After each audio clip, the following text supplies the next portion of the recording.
Саламатсыңар балдар. Кыргыз тили 2-класс мугалим Сапаркулова Чынара Жаркбековна. Да бир жолу саламатсыңарбы? Бүгүнкү маанайыңар кандай балдар? Жакшыбы? Маанай жакшы болсо анда сабакты баштайбыз балдар. Сабактын темасы менен таанышабыз. Түгөйлүү үнсүздөр. Буга чейинки темаларда билесиңер, биз тыбыштардын бөлүнүштөрүн өткөн болчук балдар. Тыбыштардын бөлүнүшүндө тыбыштар үндүү жана үнсүз болуп бөлүнөрүн билген болчук балдар. Бүгүн биз түгөйлүү үнсүздөр жөнүндө сөз кылабыз. Теманы өтөбүз. Көңүл бурабыз аябай. Эми сабактын максаты менен таанышабыз балдар. Албетте сабактын максаты бүгүнкү сабагыбыз 3 максатта менен ишке ашат. Биринчи, кандай тыбыштар үнсүз тыбыштар экенин билебиз. Балдар, да бир жолу силерге эскертип кетейин, кандай тыбыштар үнсүз тыбыштар экенин билебиз дейт. Үндүү менен үнсүз тыбыштардын экөөнүн айырмасын буга чейинки сабактарда биз эмне кылып кеткенбиз? Айтып кеткен болчук балдар. Үндүү тыбыштарды эмнени айтабыз? Үнсүз тыбыштарды эмнени айтабыз? Үндүү тыбыштарды мисалы а, о, ы, ö деген тыбыштар, биз аларды айтканыбызда, мисалы а тыбышын айтып көрөйүк жөн эле. А, о, дегенде өпкөдөн чыгып келе жаткан абанын агымы эч кандай тоскоолдукка учурабай эле сыртка чыгып атат. А, о, ү, у. Булар үндүү тыбыштар. Ал эми үнсүз тыбыштар болсо, мен буга чейин да айтып кеткем, да бир жолу кайталап айтып кетейин. Үнсүз тыбыштар. Кыргыз тилинде үнсүз тыбыштар 25 үнсүз бар, балдар.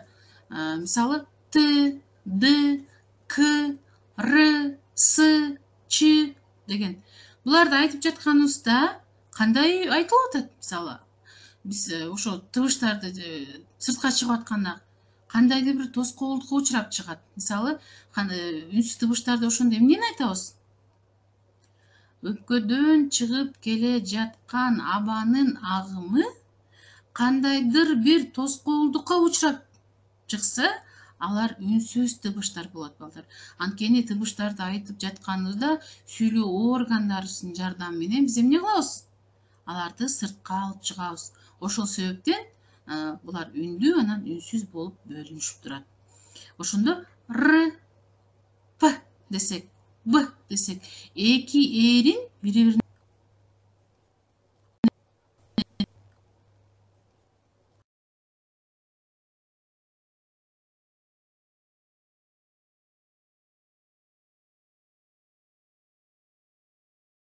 үндүү үнсүздөрдүн айырмасын эмне кылат экенбиз? Билишибиз керек экен. Аны кантип айырмалайбыз? Абанын агымы эч кандай тоскоолдукка учурабай чыкса, алар үндүү тыбыштар. Ал эми абанын агымы кандайдыр бир тоскоолдукка учурап чыкса, алар үнсүз тыбыштар болот. Экинчи, сүйлөмдүн ичинен түгөйлүү жана түгөйсүз үнсүздөрдү ажырата алабыз. Азыр биз бул теманы өтөбүз. Буга чейин биз үнсүздөрдүн кандай болуп бөлүнгөнүн билгенбиз да. Азыр биз буларды эмне кылабыз? Сүйлөмдүн ичинен табабыз жана ажырата алабыз. Түгөйлүү жана түгөйсүз. Түгөйлүү жана түгөйсүз деген эмне экенин билебиз, Түгөйсүз болгондо бул жалгыз эле тамга. Мисалы п, р, т деген сыяктуу. Түгөйлүү болсо жанында эмне болуш керек? Бирөөсү жумшак, бирөөсү каткалам бол бп, дт деген сыяктуу сөздөр менен келгенде алар түгөйлүү үнсүздөр болот. Үчүнчү максатыбыз текстти угуу менен ой жүгүртүүлөрүн өстүрөбүз жана кыргыз жеринин баалуулуктарын билебиз. Бул үчүнчү текстте биз өткөн текст боюнча дагы эмне кылабыз? Текстти улантабыз балдар.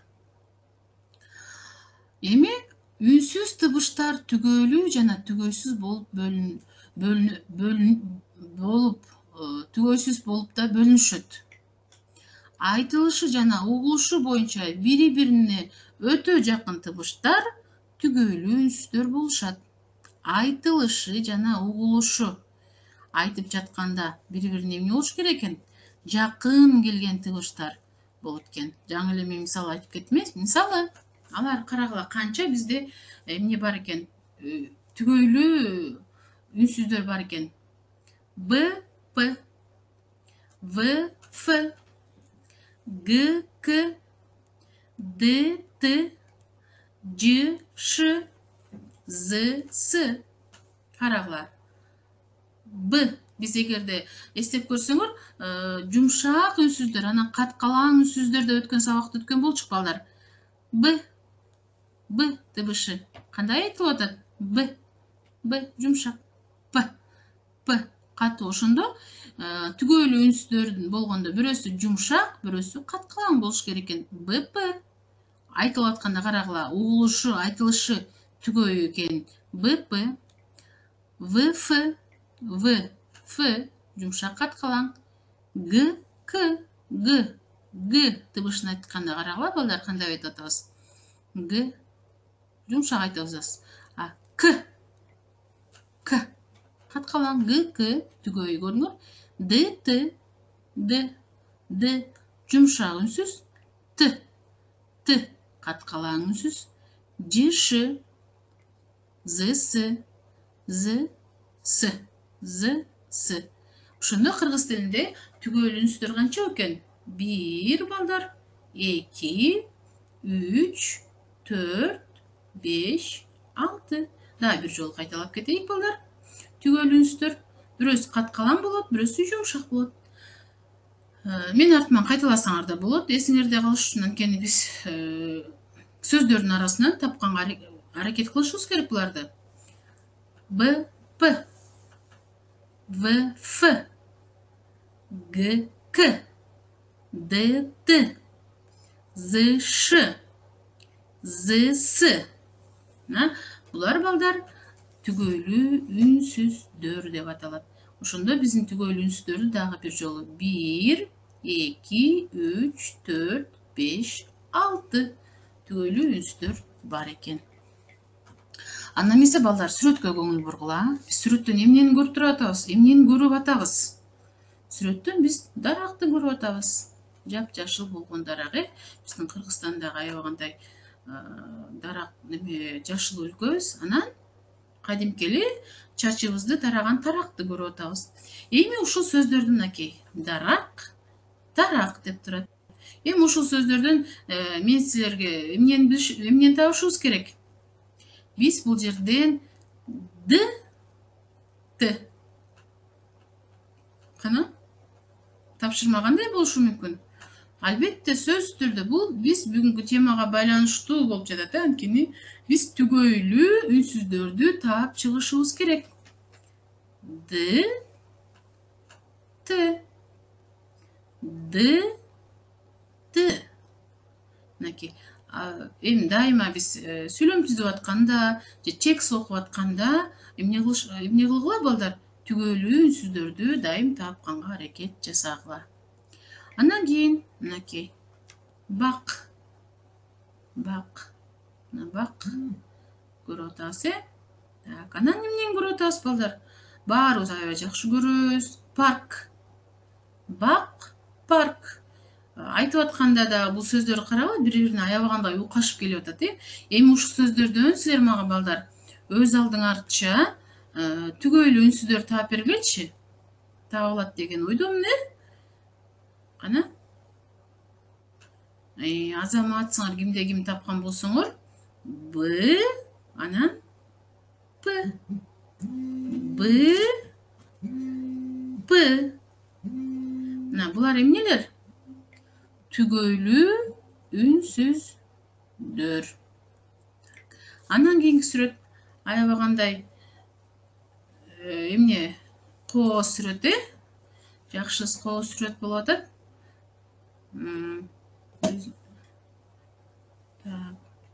Эмнени көрүп атабыз балдар? Карагыла.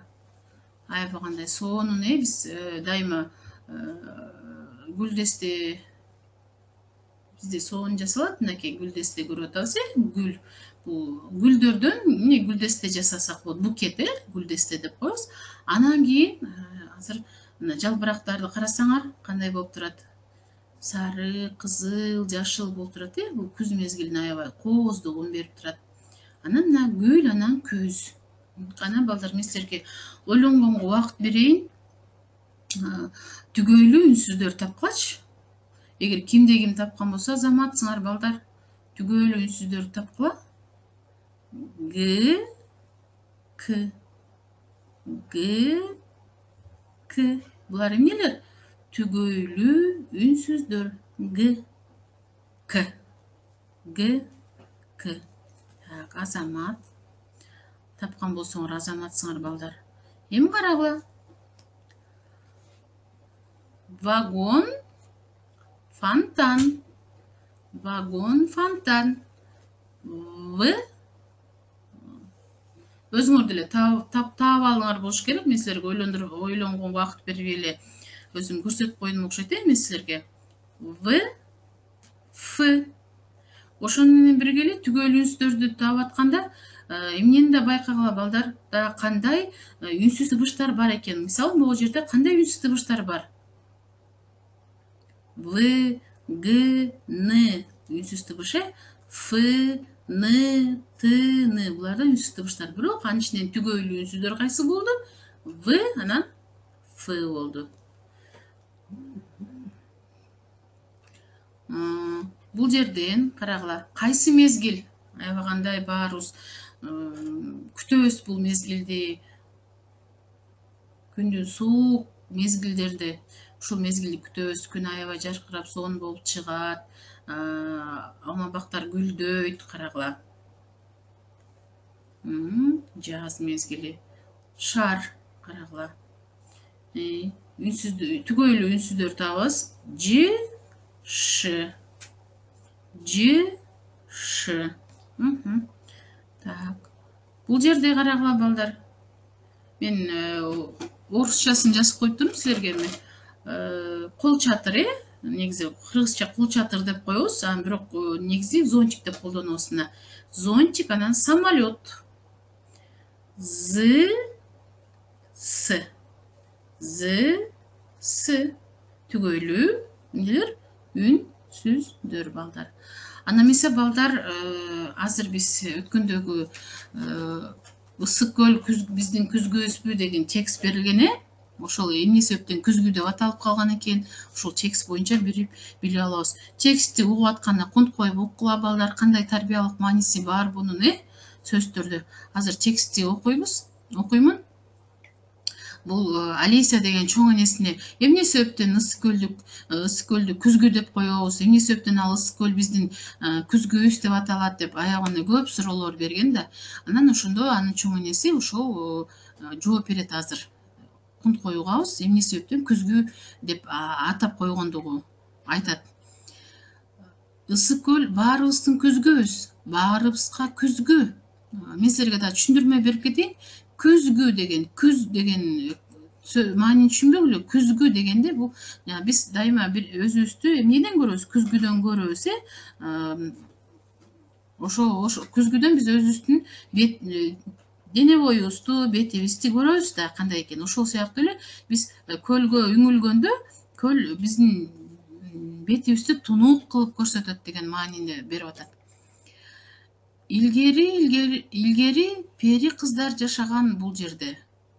Илгери пери кыздар жашаган бул жерде деп атат. Канаттары жалтылдап, булутка жуунуп учуп жүрүшчү. Бирөөнөн бирөө сулуу, бирөөнөн бирөө акылдуу болушкан. Бир күнү пери кыздын бирөө учуп баратып, колунан күзгүсүн түшүрүп жиберет. Жерге түшкөн күзгү көлкүлдөп ээрип, туш-тушка карай суу болуп агып жөнөйт. Ошондо кыркалекей тоолор агызбай тосуп калыптыр. Ысык көл ошо пери кыздын күзгүсү экен. Карачы, кандай таптаза күзгү. Пери кыздар кайда, чоң эне? Көлдүн түбүндө, эң тереңинде жашайт алар.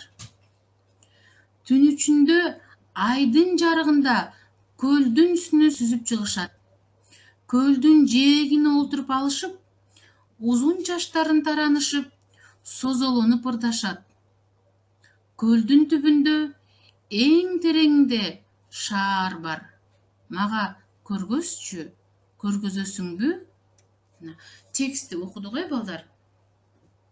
Текстти окудук. Анан ары толук окуп берейин силерге. Көл шаркырап, чуркап келип, топ-томолок бирдемени ыргытып жиберди. Бул жерден кичине түшүнбөй калышыңар мүмкүн, анткени Алисиянын чоң энеси бул эмне жөнүндө уламышты айтып берип аткан, анан бирок деле көлдүн эмнесине дейт, толкуну менен бир неме келди дейт, топ-томолок бирдеме ыргып келди деп сөзүн берден бөлүп жиберди да чоң энесин. Ал топ-томолок аябай жаман топ экен. Чоң эне тигил топту аңгекке алып барып көмүп салды. Анан жолду катар кобурай берди. Жарыктык көл. Күзгүдөй болгон айланайын. Күзгүнү таза кармашпайбы? Күзгүнү кирдетип, бирдемелерди ташташат. Алисияга эңкейип, анын көзүнө үңүлүп сурады. Билдиңби? Көл булганганда эчтеме көрүнбөй коет. Көл ошого ачууланат. Сен да көлдү булгабайсыңбы? Сен да көлдү булгайсыңбы? Алисия таңдайын шык эткизип, желбиреген бантигин кармалады.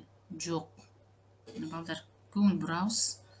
Тексти башынан бир жолу дагы айтып берейин. Бул жерде биз эмнени көрүп атабыз, балдар? Пери кыздарды айтып атат. Пери кыздар көл пайда боло электе, ушу пери кыздар учуп жүрүп, колдорунда ар бир пери кыздын колунда эмне болгон дейт? Күзгү болгон дейт. Ошол күзгүлөрдү перилик кыздар ушул көлдүн үстүнө түшүрүшүп алып, анан ал күзгү эмне чачырап кетип, сууга айлангандагы, анан аны биздин жана бийик тоолорубуз эмне болуп калган дейт?